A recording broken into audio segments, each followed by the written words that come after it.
The story begins when Ozawa Haruka enters the college's film club to seek out the help of Seidu Yakumo, a reclusive reputed who is able to interact with ghosts and spirits. She asks him to help, recounting that after a test of courage in the old school building's forbidden room, her friend called Mickey was possessed by a ghost and hospitalized, while another decided to end itself. When he charges her 25,000 yen, she is skeptical. However, she changes her mind when it's revealed that he knows about her dead twin sister called Ayaka. They visit Mickey and Yakumo confirms that the ghosts of dead girls are indeed possessing her. They were likely killed in the old building. Later they learn from Professor Takeoka that another one of her friends committed suicide. Yakumo later walks her home remarking that there is no curse, they are being targeted by a human. They investigate the old school building and learn it is under Takeoka's management. They discover several female belongings and suspicion falls on the professor. Yakumo retrieves a cup used by Takeoka and gives it to his colleague, called Officer Godu, for DNA analysis. Haruka is kidnapped by Takeoka and at the same time Godu confirms that the DNA on the female belongings is a match for the professor's. With the help of Ayaka's ghost, Yakumo rescues Haruka and reveals his red eye that allows him to communicate with spirits, which Haruka remarks is beautiful. Takeoka then flees and sets the school building on fire, but he is quickly apprehended by Godu. As the two are trapped on the roof, Yakumo guesses that Haruka entered the old building to seek out her sister. She had been jealous her sister, so while playing ball one day she deliberately threw it harder than usual, and Ayaka is hit by a truck and dies, filling Haruka with regret. When she laments that she probably hates her, he allows her to speak to her using his powers, and the two sisters reconcile and embrace each other. Meanwhile, a mysterious red-eyed man instructs a doctor, called Aichi, to do as he is told to see his daughter again.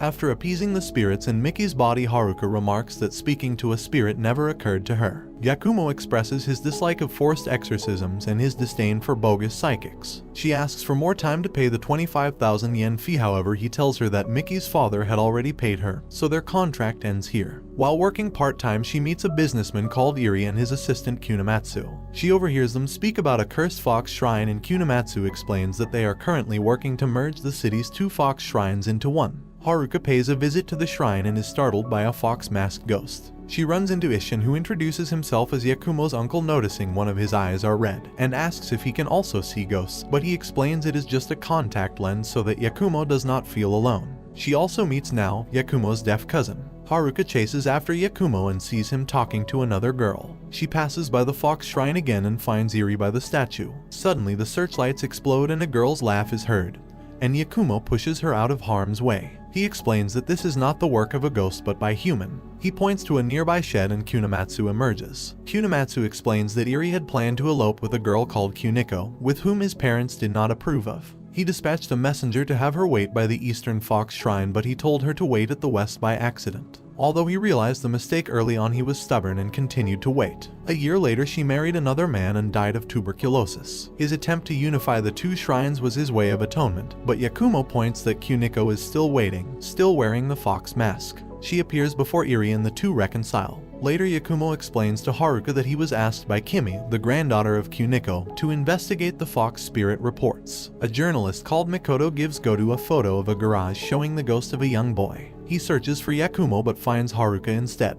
Yakumo arrives soon after to ask what they want, and Haruka describes how while being driven home by her assistant manager Tetsuya, they entered a tunnel filled with malevolent spirits, but he managed to remain calm. She asks him to check if any ghosts attached to them, to which he agrees. Godu shows him the spirit photo and explains that it is a photo of a garage owned by Toru, a chop shop owner linked to various crimes, and we discover that the boy's ghost in the photo went missing 2 months ago. They arrive at the garage and begin digging, and they find the boy's dead body. An autopsy performed by Hato confirms that the boy was struck by a car but likely did not die until he was buried alive. Haruka brings Tetsuya to be cleared of ghosts, but Yakumo finds it odd that he looked surprised when he sees the spirit photo from earlier despite reportedly being unfazed by ghosts. He reports this matter to Godu, who affirms his fears. Toru is arrested and named Tetsuya as the driver who hit the boy and conspired in his premature burial. The boy's ghost possesses Tetsuya while Haruka is in the car, so Godu and Yakumo give chase. He attempts to verbally convince him to leave, but the boy refuses. They soon approach the dark tunnel and Godu manages to slow down the car. The boy finally agrees to stop the car, but he is taken by the spirits in the tunnel. Yakumo is frustrated he was unable to save the boy. He can only communicate with them.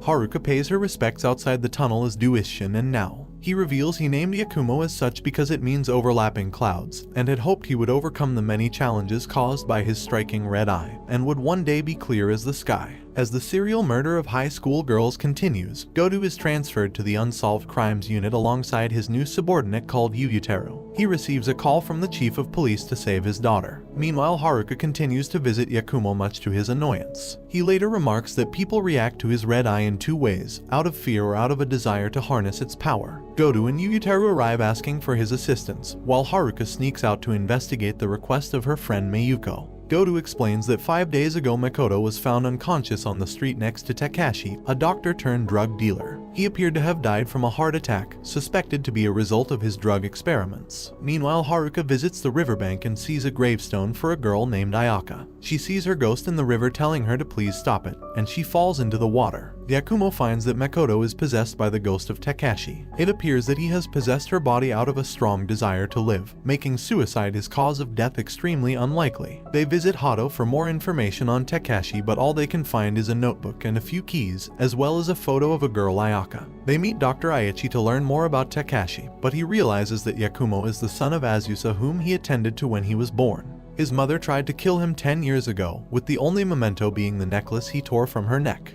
He learns that he was the doctor who delivered him, and when he learns his mother was terrified of his red eye at birth, he sullenly storms out. He later tries to throw out the necklace by the river, but Haruka stops him, reasoning that she was still his mother. She asks him not to carry every burden himself, and the two embrace. After investigating Ayaka's grave by the riverbank again, Yakumo warns Haruka not to do something so dangerous again. They return to Aichi, where he explains that Takashi was a close family friend and his junior in medical school. Ayaka is Aichi's daughter and she died from a river flash flood. Yakumo asks him if he is trying to resurrect her, to which he replies, "Is that so wrong to wish for?" They investigate the use of the keys. Yuyuteru finds a duffel bag full of cash, while Godu and Yakumo find the missing girl inside a floodgate maintenance room. Takashi is named the culprit of the serial murders and kidnappings, but the issue regarding Makoto has yet to be solved. Hato shows Godu and Yakumo photos of the victims, who strangely had peaceful looks on their faces despite drowning to death. Godu spots another photo showing the red-eyed man, and they realize Aichi is involved with him. As Haruka is tased by one of Aichi's accomplices, Yakumo and Godu race to another floodgate as instructed, where they find Aichi throwing Haruka over the railing. She plummets to the river below despite Godu's best efforts, but Yakumo just manages to save her. Later, he brings him and the possessed Hijikata to Aichi's clinic. Aichi explains that the red-eyed man told him that if a girl his daughter's age died, then she could possess the body. He confesses that Takashi was not a junior but someone he had hired to kidnap the girls. However, Yakumo reveals the photos, and with Haruka's testimony, the grisly truth is revealed. Every time a girl was sent to the depths, his daughter indeed possessed his body, but only to ease their suffering, and she soon succumbed to the fear of dying once more. Every time Aichi attempted to resurrect his daughter, he was merely killing her again and again.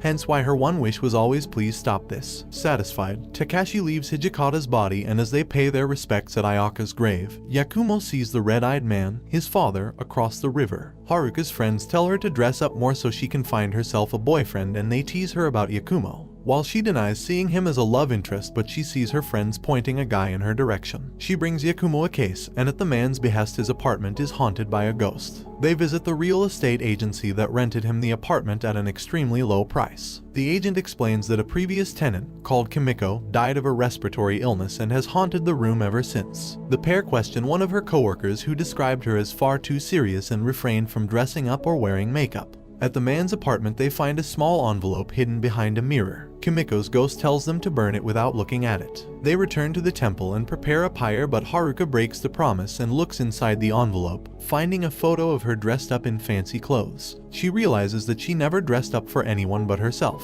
She apologizes to Kimiko's ghost before burning the photo, who then reveals herself and tells her to do her best. Later, Yakumo compliments now on her new cardigan after he had ignored it earlier. Haruka playfully pokes him in the side, revealing him to be ticklish, causing herself and now to laugh. Haruka invites Yakumo to watch her perform for the music club and says he'll drop by if he feels bored. Meanwhile, his father sets his plan into motion. Makoto investigates an eerie mansion where she finds a girl collapsed on the floor who cries out for help. However, her face shows she has something else up her sleeve. The matter is brought to Yakumo, who is familiar with the mansion as the site of the Nanes murders, where a family was brutally killed 15 years ago. However, their daughter Miyuki was strangely missing. He agrees to cooperate, and they watch the video with Makoto, who informs them that the footage was taken by a reporter named Yukiko. Upon fast-forwarding the clip, something about the ghost unnerves Yakumo and he leaves without a word. He calls Haruka, apologizing that he won't be able to make it to her concert, and boards the Shinkansen. Haruka wonders where has gone, as does Goto, and neither are able to reach him. Goto meets with his superior Captain Miyagawa, and she recounts her experience as a first responder to the Nanace murders. She had always wondered if her attacker was human or something far more sinister. Goto reassures her that they simply have to find and arrest Takeda, their prime suspect. The two pay a visit to Yukiko, but Goto seems to recognize her from somewhere. They then go to the Nanace mansion, but due to Yutaru's cowardice, Goto enters alone. He is then tased by one of Yakumo's father's associates and is abducted. Yutaru becomes despondent over his inaction, and an angry Miyagawa tells him that Goto's wife, called Atsuko, had asked him to take care of her husband. She departs but says that if anything happens to Goto, she will never forgive him. Meanwhile, Yakumo visits a familiar house where he is attacked by the same assailant who tased Goto. Takeda, the prime suspect of the Nanace murders, is chased by police through an alleyway. Meanwhile, Makoto, Yutaru, and Haruka all arrive at the temple and meet with Isshin. Upon seeing the clip, Isshin is horrified to see that the ghost is Azusa, his sister and Yakumo's mother. Yutaru has lost his nerve and suggests that they bring this matter to the police instead, and Haruka voices his disapproval of him. Yutaru storms out, followed by Makoto, who manages to talk some sense into him. Meanwhile, Haruka visits the grave of Akane, who was Yakumo's middle school teacher. He blamed himself for her death and once attempted to stab out his red eye. They regroup and reconcile at the house, and Haruka finds a critical clue. The footage was not from the Nanace mansion, but somewhere else. Yutaru and Makoto both confirm that the girl known as Yukiko was an alias, and none of the information she provided was true. Isshin shows them a letter written by Keiko, Haruka's mother, to Azusa. He explains that Azusa was once abducted by a man and she was aided by Keiko during her escape. At the time, both of them were pregnant with Haruka and Yakumo, and Isshin is all the more convinced that they are connected by fate. They open the letter and they are shocked to learn that Azusa's fiancé was none other than Takeda, the murderer. After bringing Haruka home, Yutaru begs Miyagawa for files regarding Takeda so he can search for Goto. She instructs him to meet her in the 4th floor bathroom, where she gives him all the information he needs. Meanwhile, the assailant has returned, planning to abduct Haruka, but Takeda appears, with the entire police force on his tail, forcing her to retreat. In his mind, he has promised to always protect Yakumo, who is now currently tied up and beaten. Haruka awakens, and she is informed by Takeda that Yakumo is in Nagano, and warns her that people are after her. She leaves and boards a train for Nagano. Yutaru and Makoto visit Hato, who uses facial reconstruction software to recreate the face of the missing Nanace girl, Miyuki. To their shock, they realize Miyuki is Yukiko and associated with Yakumo's father. They interview Miyuki's old teacher, and they realize that there must be a hidden room in the mansion. They rescue Goto, and he tells them that they plan to kill Haruka in front of Yakumo. When they ask him how he knows this, he explains that Takeda's ghost told him. They race to Nagano, where Keiko has driven Haruka to Yakumo's old house. She finds him in a precarious state, but they manage to limp away from the house. They are caught in the act by Miyuki, who points a crossbow at them. Yakumo sees Goto behind her and he stalls for time by asking who the real culprit of the Nanace murders was. She reveals it was her all along. As the child of her grandfather and mother, her father would often torture her in the hidden room. It was then that she met Yakumo's father and she was encouraged to murder her entire family. Goto restrains her, but the gambit fails as Yakumo's father cuts off their escape. Goto is tasered once more, but before Miyuki can shoot Haruka, the ghost of Azusa possesses her. Goto explains what Takeda had told him in the torture room. 15 years ago, he had met both her and Yakumo and proposed to her. But when he became the prime suspect for the Nanace murders, and when Yakumo's father said that his son would grow to be an ever bigger murderer, these feelings of fear prompted Azusa to try and kill her own son. Yakumo is glad to know that his mother never truly hated him, and was only manipulated into doing so. He reaffirms that he now has an undeniable bond with his friends, but his father is skeptical. Miyuki regains control of her body, shooting a gas pipe that allows them to escape. As they see the spirits of Azusa and Takeda off, his mother thanks them for everything. She tells Haruka that she gave her courage and another secret message to Yakumo. Goto has reconciled with Atsuko, while Yakumo lazily attends Haruka's recital. Makoto learns of a ghost terrorizing the local hospital and meets Isshin, who has come for a checkup regarding a headache. She brings this matter to Yakumo, who agrees to investigate. Makoto remarks that he has become much more approachable, but Haruka doubts this assessment. Yakumo visits Hato, Goto, and Yutaru. Hato shows him the photo he took of his father and remarks that he has a deathly aura about him. Later, Yutaru suspects Yutaru's father could be like Takeda, a ghost. Meanwhile, Isshin is diagnosed with a terrible brain disease and is given 6 months to live. Elsewhere, the police have arrested Miyuki, and Miyagawa hopes to interrogate her before headquarters can sweep her under the rug. Isshin meets a girl in a wheelchair who also has a terminal illness. He manages to encourage her and give her hope. He calls over Noah and they learn that the girl's name is Yoshiko. He encourages the two to be friends in the meantime. Haruka visits Yakumo in the club room, and he shares his suspicions with Yuyutaru that his father could be a ghost. They head to the temple where Isshin shows them a package that Keiko has sent, containing several photos and albums. Several of them depict Yakumo as a baby, while others show when Haruka's sister was still alive. Isshin later reveals to Yakumo of his illness, and hopes to keep it a secret from now. Yakumo is visibly disheartened and Isshin tells him to live his life to the fullest. Elsewhere, Godu and Yuyutaru interrogate Miyuki, who tells them that he plans to kill Isshin. Yakumo is shaken by the news of Isshin's illness and he acts strange during their investigation of the hospital. Their phones are turned off, leaving Godu and Yuyutaru unable to contact them. The officers race back to the temple where they find Isshin, who is made aware of the plot to kill him. He asks Godu to take care of now if anything happens to him, having grown to trust the boorish officer. Yakumo's father appears and Isshin knocks Godu out so he can have a chat with him inside. He explains that he once held a great grudge over him for hurting Azusa and leaving Yakumo with a deep-seated trauma, but such feelings have passed. As he tells him that Yakumo will never succumb to darkness, he is fatally stabbed. Meanwhile, Yakumo witnesses the ghost, but contrary to the reports, she begins apologizing to patients she has scared in the past. They then get a call from Yuyutaru informing them of the stabbing. Isshin is soon brought to the hospital, but the doctor declares him brain dead. This enrages Godu, who threatens to arrest him, but Yakumo tells him to calm down. Godu fulfills his promise to Isshin and takes Nao home with her, leaving Yakumo to watch over his uncle. Things become complicated when the lead investigator of the Nanes murders 15 years ago, in order to save face for naming Takeda as the culprit, releases a gag order on all things related to the crime, preventing the media and officers from reporting or writing about Isshin's stabbing or Miyuki's confession to the crime. Godu has Hato examine the temple for any clues relating to Yakumo's father, but it is just as suspected. With no traces whatsoever, they confirm that he is nothing but a ghost. He visits Miyuki in her cell, who is initially glad to see him again, but he ends up injuring her instead. Godu is ordered by Miyagawa to tend to Nao in her time of need, while Haruka gives Yakumo Isshin's red contact lens, which he had worn so that Yakumo would never feel picked on for having different eyes. Isshin is registered as an organ donor, but Yakumo refuses to give his consent as he has yet to see his ghost. However, he does see the ghost girl from earlier, and they follow it back to the room of the girl, Yoshiko. The doctor explains that her doctor, Sakakibara, tried everything he could, but unless she gets a transplant in 6 months, she will die. Yakumo's hatred begins to grow, unnerving Haruna. Haruka tells Godu that Yakumo has figured out the culprit behind the attack, but it is not his father. She tells him that he has become rather cold, and Godu remarks that he was like that in middle school. He says that he has changed drastically since then, and he credits Haruka for that change. Godu then gets a double whammy of disconcerting news. Miyuki has escaped, while Yakumo is spotted at the hospital, but not to visit Isshin.